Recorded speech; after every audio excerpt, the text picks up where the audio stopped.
যখন আমরা সকলেই আলেমে আরওয়াহের মধ্যে, রূহের জগতের মধ্যে ছিলাম, তখন আল্লাহ পাক রব্বুল আলামিন আমাদেরকে জিজ্ঞাসা করেছিলেন, আলাস্তু বিরাব্বিকুম, আমি কি তোমাদের প্রভু নয়, আমি কি তোমাদের রব নয়?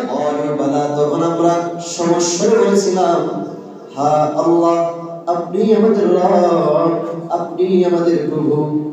এই স্বীকারোক্তি আমরা দিয়েছিলাম।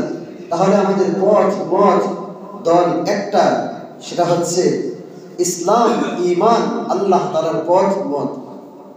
পৃথিবীর মধ্যে কোটি কোটি মানুষের মাঝে দল ও ধর্ম বর্ণের বিভক্তির মধ্যে কোন দলটা, কোন ধর্মটা গ্রহণযোগ্য, আল্লাহ তাআলা কুরআন কারীমের মাঝে জানিয়ে দেন, ইন্নাদ-দীনা ইনদাল্লাহিল ইসলাম।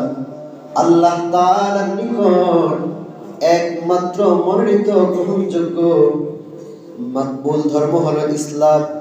আর যত ধর্ম আছে, ইহুদি, খ্রিস্টান, হিন্দু, বৌদ্ধ, যত ধর্ম আছে সব বাতিল। এখন ইসলাম তো আল্লাহ তাআলার নিকট গ্রহণযোগ্য মনোনীত ধর্ম, তাহলে অন্যান্য ধর্ম এইগুলোকে শয়তান দখল করে নিয়েছে। আর শয়তান অন্যান্য ধর্ম, বর্ণ, দল, মত এগুলোকে শয়তান দখল করে ইসলামের বিরুদ্ধে, ইসলাম হক আর বাকি সব বাতিল, এই সব বাতিলগুলোকে শয়তান ব্যবহার করে ইসলামের বিরুদ্ধে লড়াই করতেছে। ইসলাম শিক্ষা দিয়েছে অন্যান্য ধর্মের লোকদের সাথে সদাচরণ করার জন্য, তাদের সাথে ভালো ব্যবহার করার জন্য, তাদের জান মালের নিরাপত্তা দেওয়ার জন্য ইসলাম শিক্ষা দেয়। কারণ যেহেতু অন্যান্য ধর্মের লোকেরাও মানুষ, মানুষের ইজ্জত সম্মান রক্ষার্থে ইসলাম মুসলমানদেরকে শিক্ষা দেয় যে তাদের প্রতি অবিচার করা যাবে না, তাদের প্রতি জুলুম অন্যায় করা যাবে না, ইসলাম শিক্ষা দেয়। পৃথিবীর মধ্যে যত সন্ত্রাসী কর্মকাণ্ড সব বিধর্মীরা চালায় আর নাম দেয়, নাম পড়ে মুসলমানদের, ঠিক কিনা?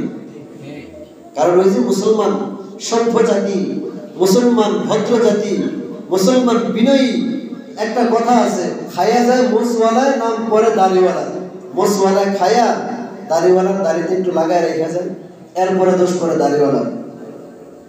ঠিক তদ্রুপ ভাবে বিধর্মী উগ্র সন্ত্রাসীগুলো পৃথিবীর মাঝে সন্ত্রাসী কর্মকাণ্ড করে এরপরে মুসলমানদের উপরে চাপ। ইসলাম মুসলমানদেরকে শিক্ষা দিয়েছে আদর্শ, সভ্যতা, ভদ্রতা, নীতি, আদর্শ।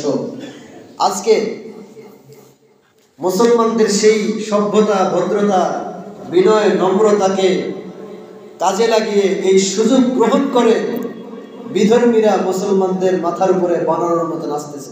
একজন আইনজীবীকে হত্যা করা হয়েছে, একজন আইনজীবীকে হত্যা করার মাধ্যমে দেশের ক্ষতি করেছে, দেশের সম্পদ নষ্ট করেছে।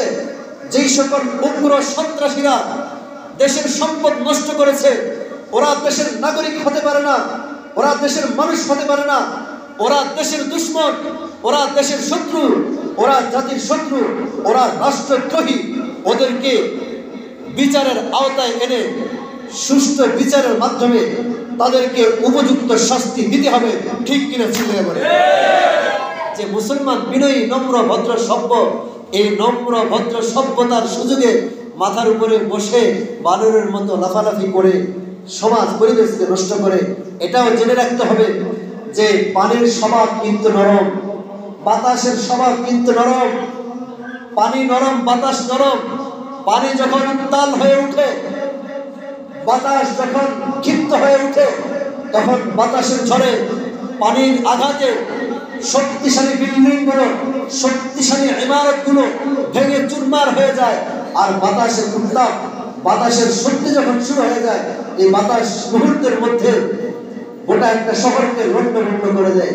ঠিক তদ্রুপ ভাবে মুসলিম জাতি নম্র, ভদ্র, সভ্য, বিনয়ী, এই নম্র, ভদ্র, সভ্য, বিনয়ী মুসলিম জাতি যখন অন্যায়ের বিরুদ্ধে, বাতিলের বিরুদ্ধে, হকের পক্ষে, আল্লাহর দুশমনদের বিরুদ্ধে যখন ক্ষিপ্ত হয়ে উঠবে, তখন এই মুসলিম জাতি গোটা বিশ্বের বাতিল শক্তিকে দুমড়ে মুচড়ে দিয়ে গোটা বিশ্বের মধ্যে কালিমার পতাকাকে উড়িয়ে ইসলামের সুবাতাস চতুর্দিকে ছড়াইয়া দেবে, ঠিক কিনা চিল্লায় বলে? এর জন্য তৈরি হইতে প্রস্তুত আছি। কারা কারা হাত তুলে দেখায়? লিল্লাহি। তাকবীর।